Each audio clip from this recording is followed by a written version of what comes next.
Hi, I'm Mark and I'm passionate about English, and welcome to another mini lesson in August. We're coming to the end of the mini lessons soon, and I'll be recording the courses starting in September. As I've said before, the courses are gonna be or comprise of 4 lessons in each course, and each lesson will be, well, I've been saying about 3 hours, but actually they're going to be at least 3 hours. I'm passionate about English, so I'm not worried about how long the lesson is. I just really want to help you learn English, and it's a lot of fun for me doing these lessons, so that's great.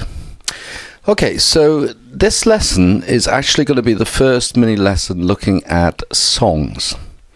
And because in July I was looking at Beatles songs, I was asking a Beatles question and humming the beginning or part of a Beatles song in each lesson. I'm going to look at a few Beatles songs. But what I really would like to ask you is if you have any songs that you really, really like or love, to request that I explain the songs. Sometimes songs are difficult to understand, the lyrics or actually the meaning behind the song. And, well, there's these Beatles songs that I'm going to look at today. I put into Google the name of the song and then I put in meaning, and it's very, very interesting, and I learned a lot from looking at the meaning behind these songs, things I didn't know before, and I would recommend you do that as well. So I'm going to look at 3 Beatles songs. I was thinking of doing Lady Gaga, Born This Way, but I will wait for you to comment. Just put a comment after today's lesson which song you'd like me to look at in the courses, and or even if it's just an expression. I'd like the Facebook page to become kind of a forum, so that you start interacting with other people learning English. That would be really, really great. Okay, so the first song for today is Let It Be.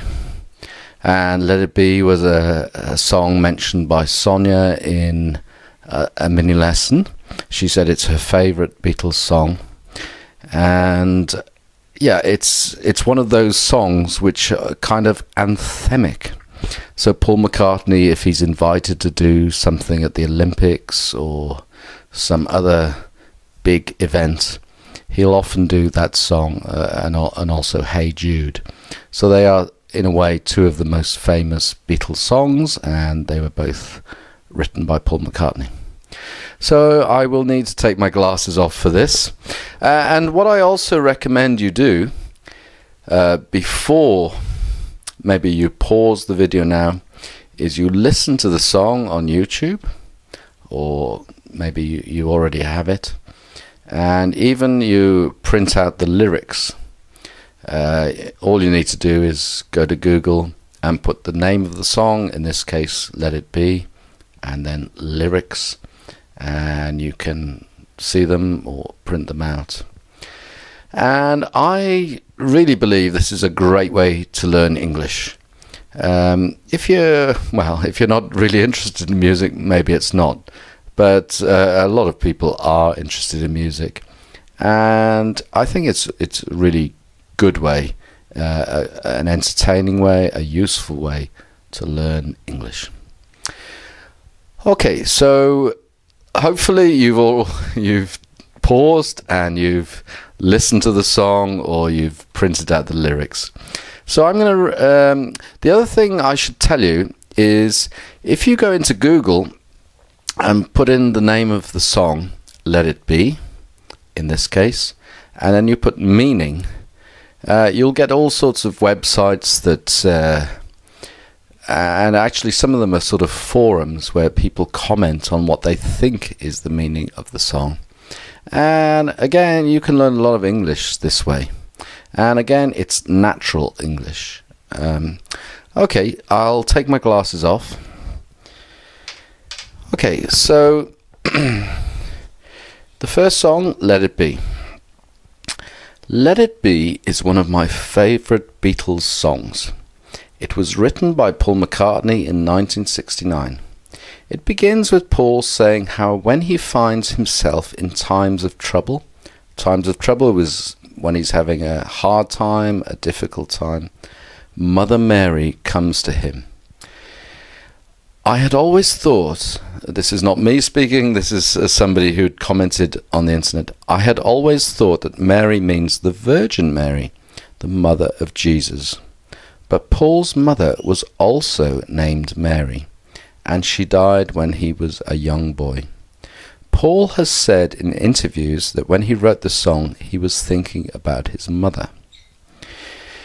In the song, Mary comes like an angel, whispering to him these wise words, let it be.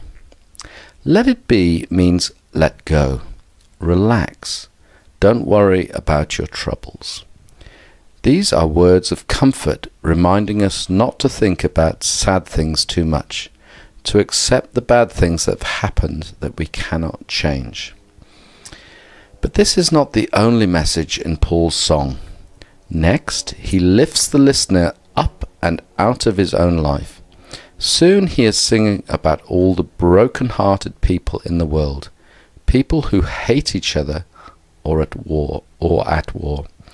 So I did a lesson with Catherine to do with heart, and if you're broken-hearted, it means you're very sad, or she broke my heart means she finished with me and I was very, very upset or disappointed. Although they may be parted, there is still a chance that they will see. There will be an answer, let it be. This time, the words let it be have a different meaning. Let it be here does not mean to just relax about our problems and accept bad things. It means let it happen. Let some new world, a happier and more peaceful world, become a reality. By the way, this is from the website www.learningfromlyrics.org. When Paul wrote this song in 1969, that's a long time ago, there was violence in Ireland, wars happening in Vietnam and around the world. So he was speaking about sad and angry people who are fighting one another all over the world. We still have situations like this today, with broken-hearted people fighting each other in Pakistan and India, Palestine and Israel, and many, many other places. I think this song is Paul McCartney's greatest work. It gives us his vision for peace. It is similar in some ways to the song Imagine, which John Lennon wrote several years later. And Imagine really is a great song.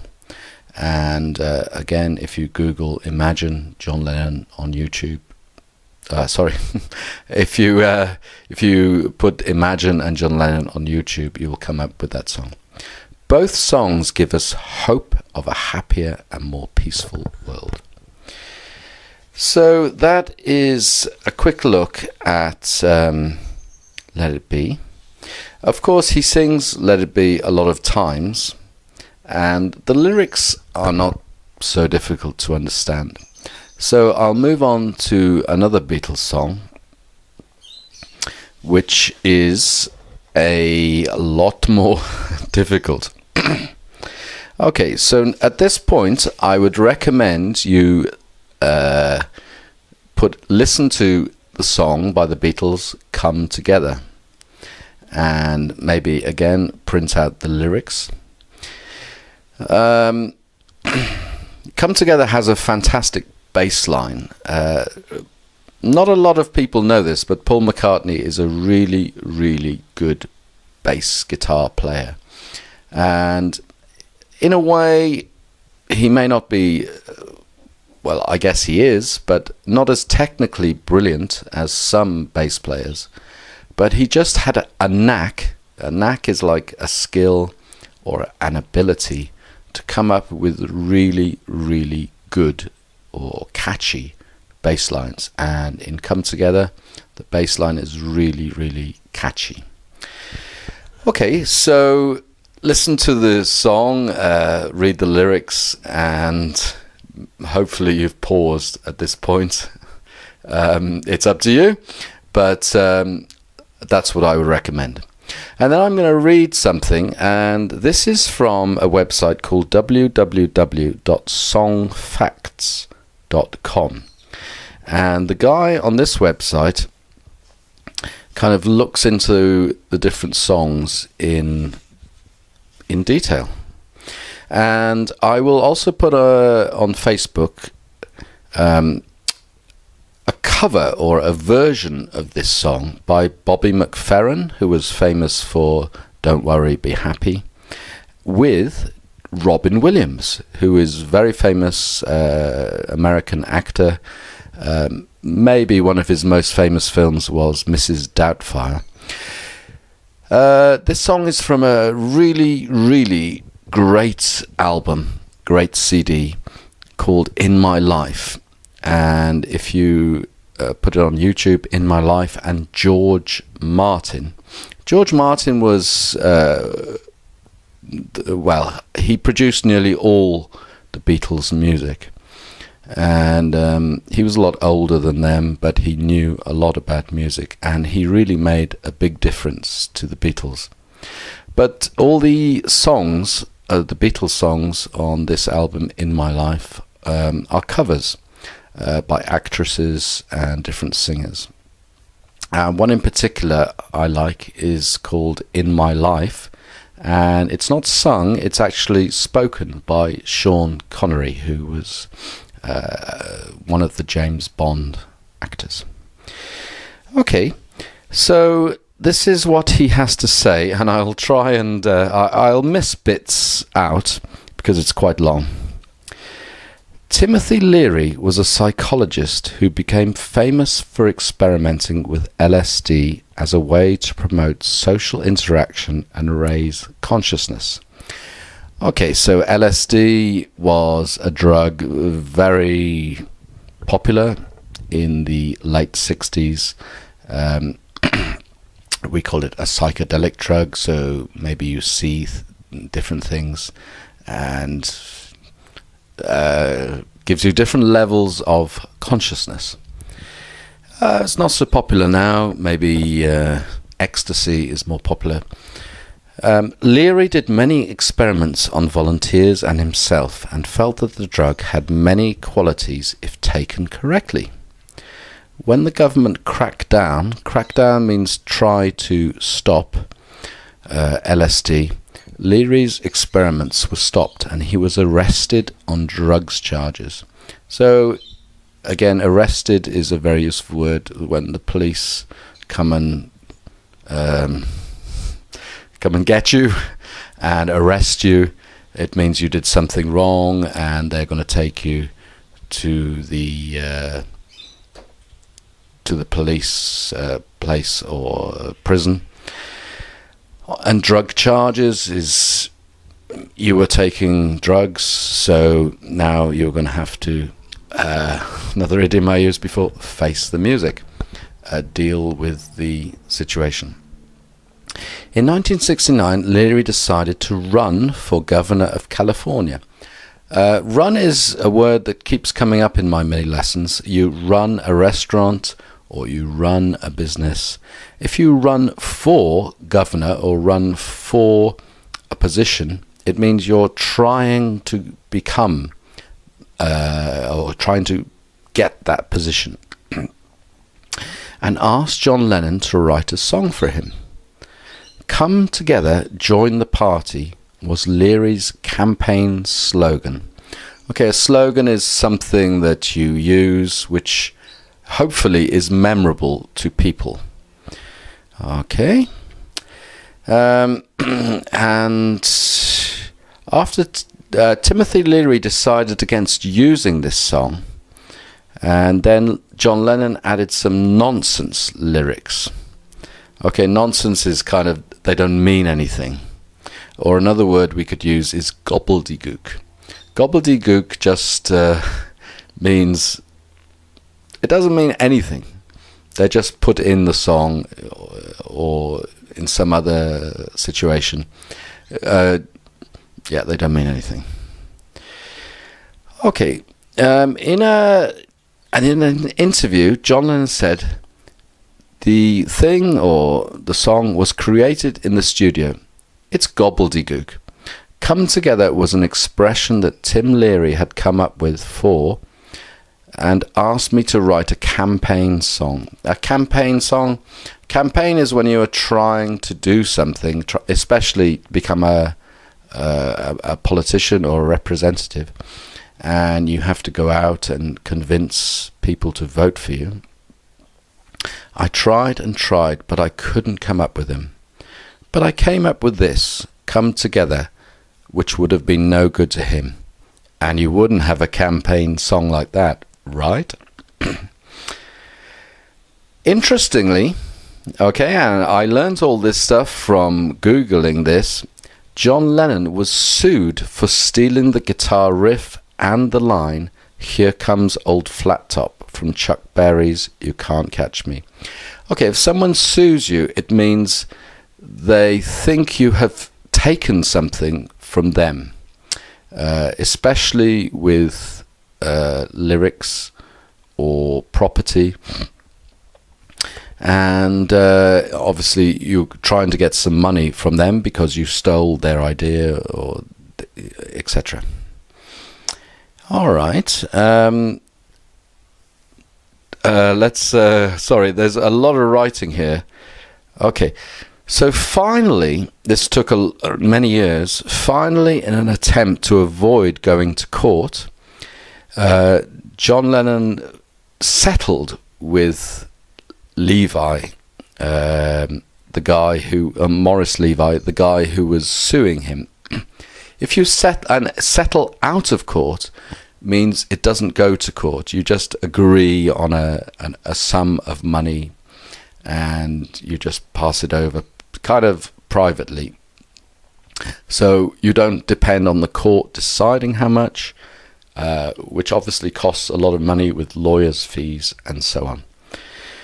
Okay, and strangely, in return for dropping the suit, dropping means giving up, or let's forget it, Lennon agreed to record his rock and roll album, which was a series of covers of songs Levi owned. And actually this is a really, really good John Lennon album. As it says, they were covers, so John Lennon didn't write them. But they were a lot of his sort of favourite songs, because the Beatles came from a rock and roll background. Okay, a few other interesting things. The whispered lyric that sounds like shoot is, so in the song it goes shoot, ding, ding, ding, ding. It's actually Lennon, John Lennon, saying shoot me, followed by a hand clap. Hand clap is, the bass line drowns out the me. Drowns out means prevents you from hearing. The Beatles recorded this in 1969 and was the first session John Lennon actively participated in, following his and Yoko Ono's car accident 3 weeks early. And John was so insistent on Yoko being in the studio with him that he had a hospital bed set up in the studio for her right after the accident. Okay, now I don't know how interested you are in the Beatles, but why did the Beatles split up? Why did the Beatles finish?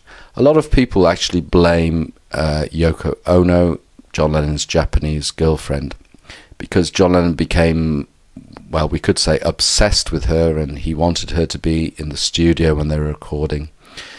But also there are all sorts of theories. John and Paul stopped getting on, and Paul wanted to control the Beatles. Yeah, it's very... Well, nobody actually knows really why the Beatles split up. Okay, another interesting point. The BBC. The BBC stands for is what the letters mean. The British Broadcasting Company banned this record because of the reference in the song to Coca-Cola, which they considered advertising. So it means they wouldn't play it on the radio, BBC Radio or BBC TV. All right, okay, I'll just do one other bit from this. I'll put it on Facebook, but there was a very interesting conspiración theory going around at this time that actually Paul McCartney had died. Maybe you don't know that. And there's lots of, reasons for this. And actually, if you look at the Abbey Road album cover, Paul is dressed in a suit with bare feet, which people thought symbolized that he was dead. And some fans of the Beatles thought the line 1 and 1 and 1 is 3 meant that only George, John and Ringo were left. The line "got to be good looking because he's so hard to see" was supposed to mean Paul's spirit. Okay, so Paul McCartney, you could say, was the best looking of the Beatles, but because supposedly he died, you could only see his spirit. All right, so that's come together. Really, really great song. And then we're going to look at another song which maybe the lyrics are not so useful. I mean, how many times are you going to say to somebody, "I am the walrus" or "I am the Eggman"? But by looking through what's been written about this song, I will come up with lots of useful vocabulary, and hopefully it will encourage you to listen to the song and also print out the lyrics and have a look. And for me, lyrics are just much more memorable. So yes, as I said, you're not going to use "I am the walrus," but there are other lyrics in this song or other songs which you can use, and because you remembered them very well, they become very natural to you. I'm just thinking of a song, "You're Beautiful," so of course you could use this to your girlfriend or your boyfriend. Okay, so again, this song "I Am the Walrus" was written by John Lennon, and actually of the four Beatles who all wrote songs, but most of the Beatles songs were written by Lennon and McCartney, or later mostly by John Lennon, or mostly by Paul McCartney, or exclusively. If I had to say, I prefer Paul McCartney's songs most, and then if I had to make a second choice, it would actually be George Harrison, not just in the Beatles but as a solo artist. I kind of found John Lennon a little bit too troubled and full of problems, but he had a very good way of writing. So this is a little bit of stuff from again, www.songfacts.com. I don't know who the person is, but actually it's very, very interesting. And this is about the song "I Am the Walrus." So John Lennon wrote this song, and John was throwing together nonsense lyrics to mess with the heads of scholars trying to dissect the Beatles songs. So nonsense lyrics means they don't mean anything, or as I said before, gobbledygook. Scholars are people who study things, And it's true. The Beatles became very important, and people tried to make a study out of the lyrics and so on. They also mention that the song I Am the Walrus is John's answer to Bob Dylan's Getting Away with Murder style of songwriting. So I think this was in the mini lesson with Pete, where he was talking about his daughter, and he said she can get away with murder. It means she can get away with anything. So if she does something bad, because he loves her so much, she can do it. It doesn't actually mean murder. Lennon told Playboy magazine years later that I can write that crap too. Crap is bad things or bad stuff or rubbish. Lennon explains the origins of this song. The first line was written on one acid trip one weekend. Okay, acid trip I explained a little bit with Come Together. It's to do with taking LSD and your experience. The second line was written on the next acid trip, the next weekend, and it was filled in after I met Yoko. Okay, and for example, the reference to elementary penguin is the elementary naive. Naive means innocent attitude of going around chanting Hare Krishna, or putting all your faith in one idol, one God. So he was actually, the Beatles were very influenced by Bob Dylan, and maybe Bob Dylan was influenced by the Beatles. The Beatles were influenced by the Beach Boys. The Beach Boys were influenced by the Beatles. Beatles, Rolling Stones, Beatles, etc. Okay, Lennon got the idea for the oblique lyrics. Oblique means kind of obscure or difficult to understand. When he received a letter from a student who explained that his English teacher was having the class analyse Beatles songs. And John Lennon actually answered that letter, and his reply was sold at auction some years later. Just one other thing about this song. The voices at the end of the song come from a BBC broadcast. A broadcast is when something you put out on TV or the radio, of the Shakespeare play King Lear, which John Lennon heard when he turned on the radio while they were working on the song. He decided to mix bits of the broadcast into the song, resulting in some radio static. Static is kind of just noise, and disjointed bits of dialogue. Disjointed means not clear or not connected. And it comes from King Lear, Act 4, Scene 6, if you're interested. Okay. Oh, one other a bit which might be interesting, and actually I find this very interesting. The idea for the walrus, I Am the Walrus, came from the poem The Walrus and the Carpenter, which is from the sequel to Alice in Wonderland.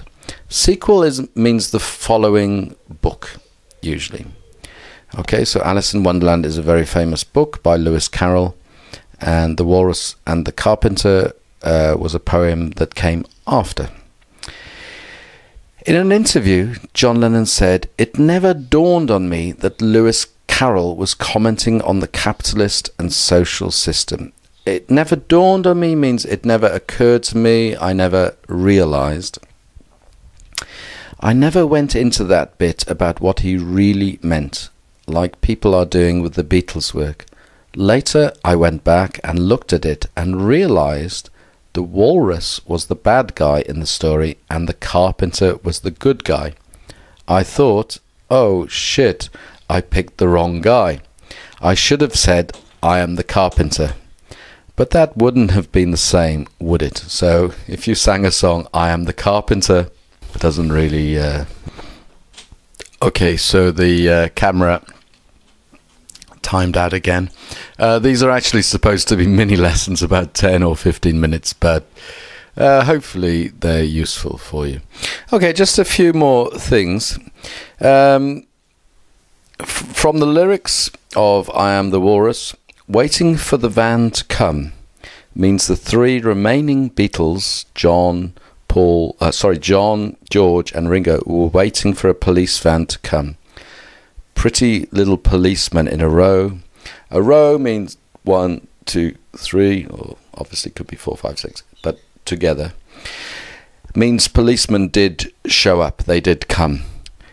Goo Goo Gaga Jube were the final words that Humpty Dumpty said before he fell off the wall and died. So I don't know if you know the nursery rhyme, Humpty Dumpty sat on a wall. Humpty Dumpty had a great fall. You can find that, of course, on YouTube or Google. And the last thing to say about this is during the fade means the end of a song when the volume goes down. A voice says, "Bury me," which is what Paul might have said after he died.